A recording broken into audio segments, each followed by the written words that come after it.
গেছিলাম নদীতে ঘুরতে, বোট থেকে উঠেছি, উঠে তখন ফুল জোয়ার, তারা বোটে নিয়ে যাওয়া ইয়ে করেছিল, তারপর ওকে আবার রেস্কিউ করে আমরা আবার ইয়েকে ফরেস্ট ডিপার্টমেন্টে ওই ছবিও আছে, দেখাচ্ছি। বুঝলে এইটা হচ্ছে আমাদের পাঠশালা আছে, আমাদের একটা এনজিও চলে যেটা প্রামিয়া ফাউন্ডেশন বলে। ওই প্রামিয়া আমরা কি করি, নদী ধারে ম্যানগ্রোভও করি, ম্যানগ্রোভ প্ল্যান্টেশন, নাহলে এই বাঁধ ফাঁধ ভেঙে যাবে। এইগুলো যখন জল ঢুকে যায় তো পড়াই এরকম চাইল্ড এডুকেশনেও আমরা কাজ করি। তারপরে মানে এপ্রিল মে মাসের পর থেকে ওই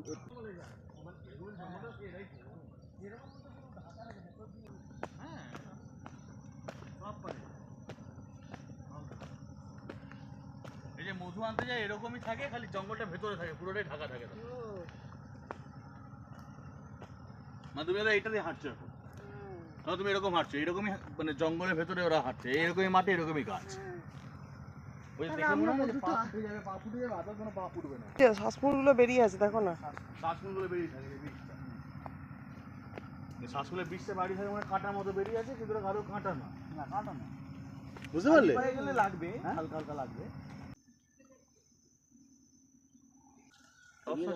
হ্যাঁ চলো, এই বাবা নামতে পারবো না। এটা হচ্ছে কাঁকড়া গাছ, কাঁকড়া গাছ বলে, বীজ দেখেছো? এটা হচ্ছে বীজ, এটা এটা কাঁকড়া গাছ না, কাঁকড়া গাছটা তোমার এখানে দেখাবে, দেখাচ্ছি দেখতে পাওয়া যায়। ওই যে কালো গাছটা আমি চিনে গেছি, যদি ডানাতে গাছটা হচ্ছে কাঁকড়া গাছ। কোনটা কোনটা কোনটা? এইটাই, হ্যাঁ হ্যাঁ, এইটা কাঁকড়া গাছ।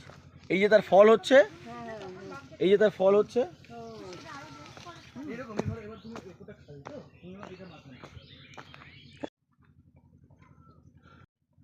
নদীর ধারগুলো, তাই না?